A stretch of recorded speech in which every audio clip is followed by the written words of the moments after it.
Que les islamo-gauchistes cessent leur paternalisme immoral. Certes, les gauchistes ainsi que les extrêmes gauchistes ont de tout temps mélangé les causes, ont de tout temps marié les genres qui ne vont pas ensemble, qui n'ont rien à voir et qui sont même naturellement, intrinsèquement opposés. On se rappelle tous d'Angela Davis, la communiste Black Panther, qui comparait la cause noire à celle des homosexuels. Ainsi, les gauchistes et extrêmes gauchistes, et non pas les ultra-gauchistes, l'ultra-gauche ayant cela de commun avec l'extrême droite, l'ultra-droite, ainsi que l'islam, le rejet de la démocratie, le rejet du vote, etc. Ainsi, lorsque nous nous intéressons à ce rapport qu'a la gauche dite bourgeoise, la gauche dite caviar, mais aussi la gauche dite populiste, ou du moins populaire, qui produit du syncrétisme. Cette gauche-là est, pour nous musulmans, ce qu'il y a de pire. Elle est entre autres incarnée en France par Askolovitch, qui vient s'exprimer au sujet des musulmans, qui fut un temps détesté les salafistes, avant cela les fréristes, maintenant exclusivement les fréristes, en adoubant partiellement les salafistes, disant que nous devons comprendre les musulmans et chercher à les intégrer. En réalité, lui-même n'a toujours pas compris que l'intégration est synonyme d'assimilation. Cette intégration n'est autre qu'une assimilation hypocrite. L'assimilation et l'intégration étant deux concepts de gauche appliqués durant la colonisation française. Ainsi, lorsque l'on voit aujourd'hui à la une de Valeurs Actuelles un militant antifasciste, musulman ou musulmane, car c'est un pseudo-musulman transsexuel, armé dans une manifestation devenue émeute. De quelle manière réagit-on en tant que musulman intègre, en tant que musulman traditionnaliste? De la sorte. Musulman armé ou musulman armé passe encore, car il y a des militaires, des combattants, musulmans, musulmanes, tout à fait honorables. Mais musulman, musulmane, transsexuel, ceci n'a pas lieu d'être, ceci est un non-sens. Les transsexuels, les homosexuels peuvent vivre aujourd'hui, à notre époque, moderne, moderniste, philosophiquement parlant, mais l'islam ne leur reconnaît pas de légitimité vis-à-vis de Dieu. Vis-à-vis de Dieu, ils sont des pécheurs qui doivent se repentir. Et que personne ne vienne dire « Non, c'est une vision extrémiste ». Non, en soi, les trois religions monothéistes rejettent ces diverses formes de sexualité. Ainsi, on ne peut venir faire l'exégèse de sources scripturaires que l'on rejette en amont, puisque la gauche, historiquement, contient ceux qui sont les plus fervents opposants aux faits religieux, Robespierre, Jules Ferry, etc. Ainsi, les donneurs de leçons séculiers, ultra-séculaires, qui abhorrent l'islam, qui détestent au plus haut point l'ensemble des religions, monothéistes comme polythéistes, et encore, les religions polythéistes, ils les apprécient bien plus, car elles leur permettent de transgresser les règles de la morale la plus basique, car la morale est issue des religions monothéistes, avec lesquelles partagent certaines religions, bien sûr, polythéistes, des points précis. Il est question, aujourd'hui, pour nous musulmans, de nous libérer de ce joug idéologique, de ce joug intellectuel, grâce auquel bon nombre d'ennemis, bon nombre d'adversaires du moins, établissent un commerce pérenne. Lorsque le prophète ﷺ est insulté, lorsque sa figure sacrée est profanée, lorsque le symbole le plus élevé est égratigné, alors les masses musulmanes se réveillent, même ceux qui sont le plus éloignés de l'intégrité religieuse, et ceci est louable et salutaire pour la conscience de certains musulmans, mais il est une grande hypocrisie également, petite pour certains, grande pour d'autres,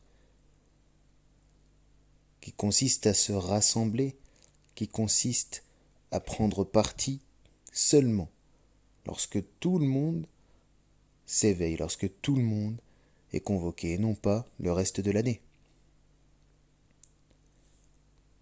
Un militantisme superflu, superficiel, coopté bien sûr par les idéologues de gauche, par les idéologues du paternalisme colonial, trahissant une fois de plus l'intégrité des leurs. Il n'appartient à personne de définir ce qu'est la République pour les républicains, ce qu'est la démocratie pour les démocrates, ce que signifie le conservatisme, le patriotisme, le nationalisme pour ceux de droite, les droitiers, le socialisme, le communisme pour les gauchistes. Alors il n'appartient à personne de définir ce qu'est l'islam pour les musulmans. Ce paternalisme existe également à droite, mais il est bien plus marqué à gauche. C'est à gauche que l'on prétend défendre l'humanité en mettant en avant cette idéologie biaisée qu'est l'humanisme, cette philosophie politique qu'est l'humanisme, remplaçant Dieu au centre de toute chose pour mettre, au centre de l'univers, pour mettre l'homme à sa place. C'est alors que l'on assiste à la déliquescence civilisationnelle, à la dégénérescence des nations. Lorsqu'il est question de népotisme menant à l'établissement du noachisme, lorsque les cartes de la politique sont distribuées entre les membres d'une grande oligarchie, entre les membres d'une grande et unique famille politique, et que celle-ci établit une religion universelle, bien différente de la religion mondiale qu'Alexandre le Grand avait proposée au IVe siècle avant Jésus-Christ. Cette fois, il est question de syncrétisme pur, tous azimuts, sans conserver nullement les spécificités de chaque religion, de chaque culture. Non, là il est question de tout homogénéiser, de tout aspirer. C'est ainsi que les musulmans doivent nécessairement, essentiellement, se libérer politiquement. Car la religion, elle, est basée sur les Écritures, sur les textes saints, sur les sources scripturaires. Et l'ensemble de sources scripturales, cette fois-ci, témoignent, attestent, la différence étant la sacralité et l'absence de celle-ci pour la scripturalité, attestent, l'histoire atteste, que chaque nation s'étant élevée et ayant amené dans son sillage d'autres à aller de l'avant, à progresser, toutes celles-ci ne l'ont fait, toutes ces nations n'ont pu réaliser ce dessein, ce noble dessein, qu'en étant indépendants, philosophiquement, religieusement. Et beaucoup de coreligionnaires ne trouvent pas la paix, ne trouvent pas d'échappatoire, n'entreprennent pas de se placer, de se positionner sur le chemin droit, chemin salutaire pour l'âme, chemin salutaire pour le corps, pour l'esprit, pour le devenir ultime, fil akhirah, dans la vie dernière. Non, ils préfèrent faire allégeance à des partis ahzab, à des écoles madhahib. Là, on ne parle pas de madhahib al-fiqh, mais de madhab au sens premier dans la langue. À une minhijiyya, à une méthodologie. Également, ici, on ne parle pas de méthodologie religieuse, mais bien et bien de méthodologie politique, étrangère à l'islam. Il y a des prédicateurs qui, hier, en Égypte, en Syrie, en Libye, se présentaient comme étant antidémocratiques, antidémocrates. À savoir, on ne passe pas par le droit de vote, ceci est étranger à l'islam. L'islam est basé sur la shura, le conseil consultatif, la shura, qui lui-même fait recours à des sondages populaires, mais qui ne va pas donner à n'importe qui l'occasion d'élire n'importe quoi comme idée, n'importe quelle idée et n'importe quel candidat à la présidence. Non. Même si le droit de vote actuel s'est en partie inspiré également de l'islam. Pour cela, vous voyez Max Weber et Max Gallo. Ainsi et surtout que l'auteur français Thomas Sibyl, auteur de La place de l'islam en France, entre fantasme et réalité. Un ouvrage de qualité, un ouvrage poignant, pertinent quant à l'évolution du droit, notamment du droit napoléonien, code civil, qui s'est inspiré en grande partie du fiqh malikite égyptien. Ainsi, plutôt que dépendre de civilisations autres, plutôt que d'être ainsi soumis juridiquement à d'autres espaces de jurés ou de jure, cela dépend de la prononciation, cela signifie le droit dans les langues européennes anciennes.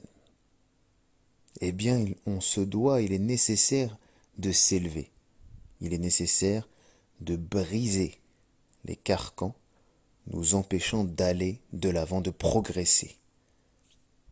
Et surtout de conserver notre intégrité, notre fitora, prime nature. Ainsi, ces prédicateurs ou même théologiens qui, hier, se présentaient comme étant des adversaires fermes au processus démocratique occidentalo-déliquescent, sont aujourd'hui devenus les chantres de ce système démocratique. Ainsi, personne n'est à l'abri de l'égarement. Personne ne doit se présenter, se croire au-dessus de la faiblesse, au-dessus du rabaissement, au-dessus de l'attitude consistant à rétropédaler, rétrograder. La rétrogradation, la dégradation est le propre de chacun. C'est pour cela que l'on invoque Allah à chaque salah, à chaque rak'ah, unité de prière, qu'il nous guide sur son chemin droit, solennellement, sans jamais faire preuve de suffisance. Les Omeyyades ont trépassé les Abbassides, ont trépassé le califat de Cordoue, également les Almoravides, Almorabitoun, les Almovides, Almouahidoun, Al-Umayyoun donc pour les Omeyyades, Al-Abbasiyoun pour les Abbassides, les Mamalik, Mamlouk, les Ayyubiyoun, les Ayyubides, tous ont faibli, les Othmaniyoun, les Ottomans, tous, personne sans exception. إن حقا على الله عز وجل ألا يرتفع شيء من الدنيا إلا وضعه أو كما قال صلى الله عليه وسلم في الحديث الصحيح رواه أبو داود في صحيحه وخلاصة حكم المحدث أنه صحيح. الحديث رقمه 4803. Il est certes un droit d'Allah, exalté et élevé, qu'il n'est une chose qui s'élève, faisant partie de la vie d'ici-bas, sans qu'il la rabaisse. Ce hadith est authentique. Il est le numéro 4803 du Sahih d'Abu Daoud. Et le jugement à ce sujet est l'authenticité. Ainsi rien ni personne n'est à l'abri de la faiblesse. Ceux qui, dans les pays cités précédemment, ont finalement accepté ce changement juridique, accepté ce changement politique, l'ont fait sous le coup de la pression pour beaucoup. فقد قال تعالى ولنبلونكم بشيء من الخوف والجوع ونقص من الأموال والأنفس والثمرات وبشر الصابرين الذين إذا أصابتهم مصيبة قالوا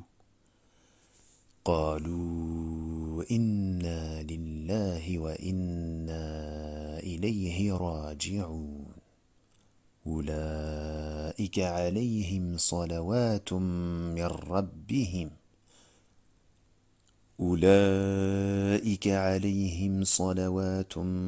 ربهم ورحمة